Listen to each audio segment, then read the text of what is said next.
Hey guys, let's talk about tonight's episode of The Tomorrow People. And I actually found myself quite engaged in this episode, and that's a good thing. I've been saying over the past few weeks that I'm enjoying the show, and one of my favorite characters on the show is John. And again, tonight's episode was another great just sort of insight into all the things that has happened to John since he was discovered by Jedekiah and the Ultra I guess, organization. And this episode was very heavily centered on Astrid, which made me very happy because we haven't really had much of a flushing out of her backstory or her character. We just know that she is John's best friend, we just know that she's Stephen's best friend, and she is now privy to the fact that he is a Tomorrow person. But that's really all we know. We don't know anything about her family. We don't really know what she does in school. So obviously today we're finding out that she's a singer and she was auditioning for something. Was like, oh, okay, that's interesting to know. She can sing, and right off the top of the episode, Steven's pretty worried about her because he thinks that because she now knows. Well, okay, the reason why he was concerned was because the girl, Hillary, who he's been training with at Ultra, made a point to ask Jedekiah in front of Stephen what would happen if a civilian or a human found out about somebody who was a Tomorrow person. What would happen to them? And Jedekiah was pretty much like, we'd kill them. And she was like, okay, well, what would happen if, they saw us or did, anything that would reveal that they knew about us and our abilities. And Jedekiah basically blank said that they would take care of it and that they would end them. So, of course, this made Stephen very worried, and he was grilling Ashton and was like, did you tell anybody? Have you mentioned to anybody? Could anybody have overheard a conversation or anything? And she's like, I don't know what you're talking about. You're just being paranoid. So as this is happening, of course, Stephen finds out that his mom and his brother are going to go away on his camping trip with Peter, who is her new boyfriend. And Stephen is pretty much convinced that Peter is up to no good and that he is able to block him out of his mind. And if he's able to do that, then that probably means he's a Tomorrow person as well. And what side is he on? Is he on the side of Ultra? We don't know if we can trust him. So he quickly says, I'm coming along on this camping trip because obviously he doesn't want to leave his mom and his brother alone with this guy who he barely knows.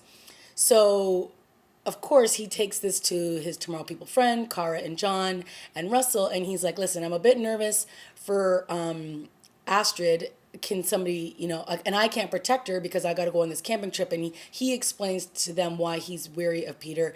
And so, of course, John being John, he steps up and says, I'll look in on Kara.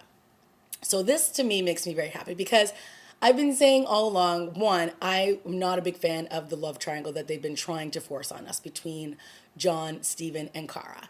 And then two, I've been a big fan of John and wanting him to get away from Kara, and even Stephen because Stephen hasn't really been that nice of a guy to him. And then I also don't want to see Astrid pining over Stephen either. So this made me very happy to know that they were going to be in a few scenes together and how it was going to play out.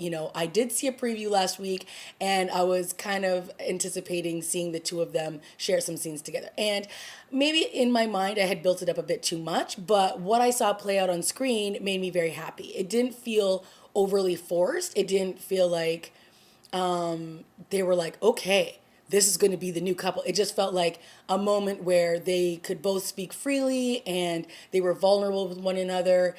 She still, maintained and held on to the fact that she's in love with Stephen. And, it was just an honest conversation that they had. And I liked that played out. And even, her singing, which I was like, uh-oh.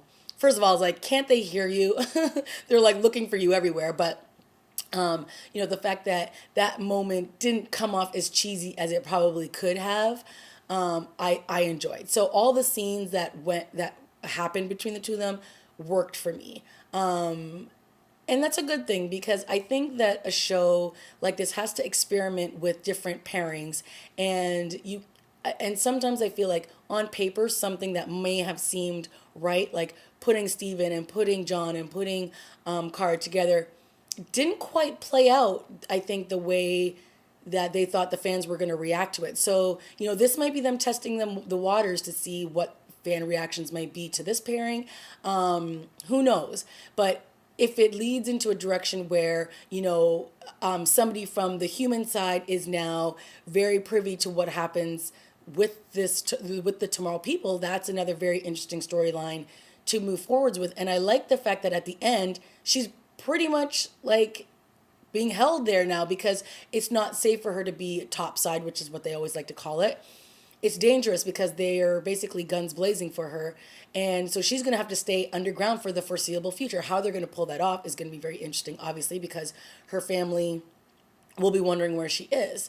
So I really liked that storyline that played out this episode.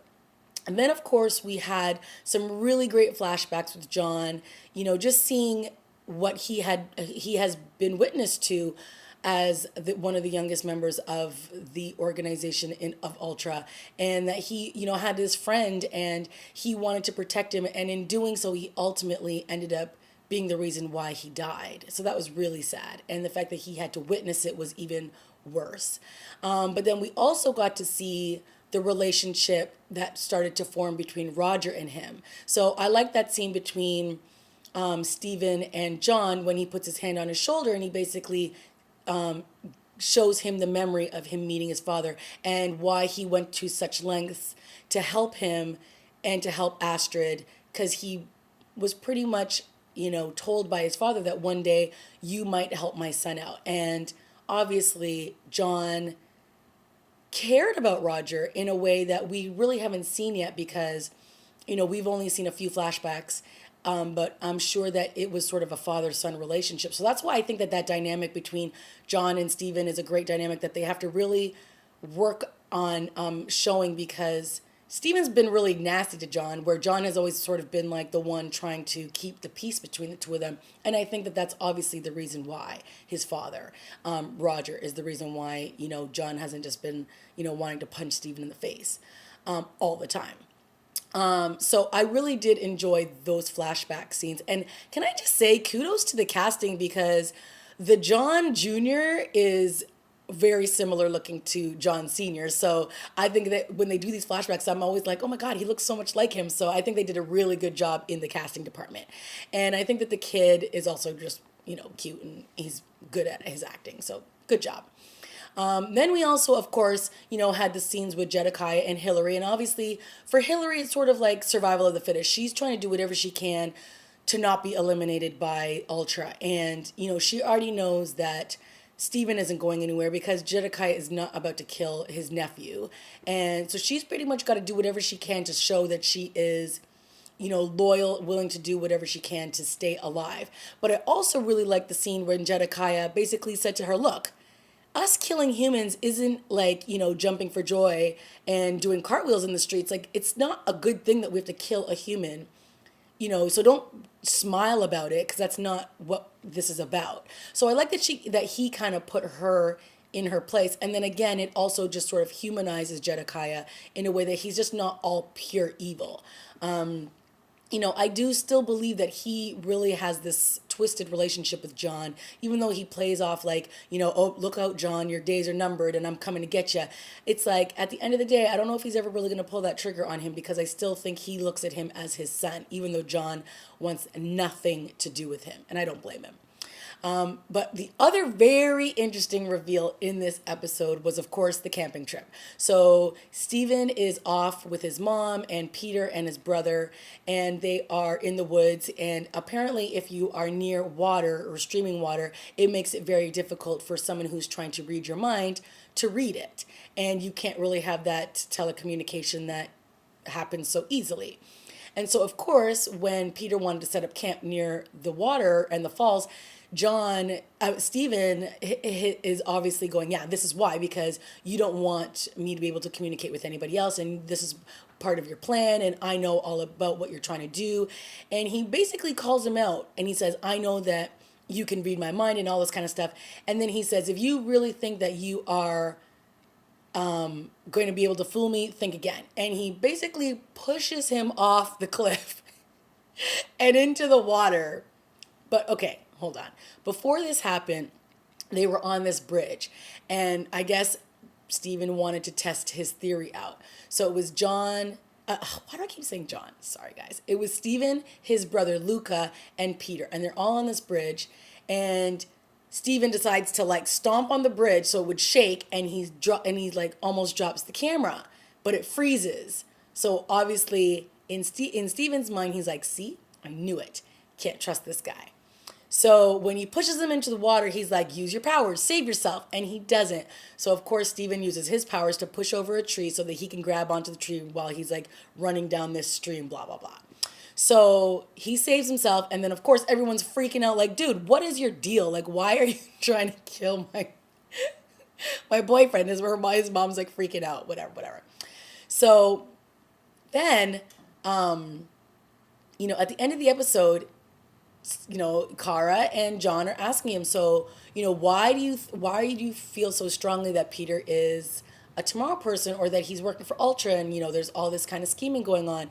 And he's like, because, I did this thing and he was using his telekinetic stuff to like stop time and blah, blah, blah, blah, blah.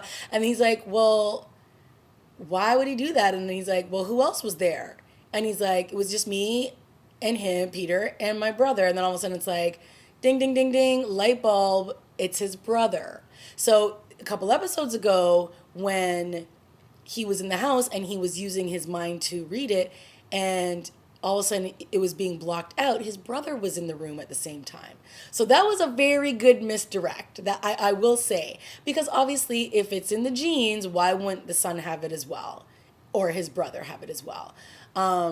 So the fact that it's like his brother is busting out is kind of awesome. And I was saying just to one of my colleagues at work, like, we need to get more of a backstory on the brother, because you can't just have him trot him out every once in a while and have him say, 1-2 lines, and then we don't hear from him again. It's like, you got to develop a backstory so that we care about all these people that are in Steven's life. And so now to get the reveal in this episode that he is actually having these like issues is pretty awesome. And he even says to his brother, like, we need to talk. We need to have a conversation. Of course, he thinks he wants to talk about his behavior at the campsite. But little does he know, he's probably wanting to talk to him about what's going on with him and the fact that he's being able to do all these weird things. So very interesting reveal. And I wasn't expecting it. So I kind of like that. So yeah, I thought it was a good episode. A lot of little things going on. Kara didn't really grate on my nerves as much in this episode, but again, she wasn't really in it that much. It was pretty much all about Astrid and John, which made me very happy, and then of course the camping trip.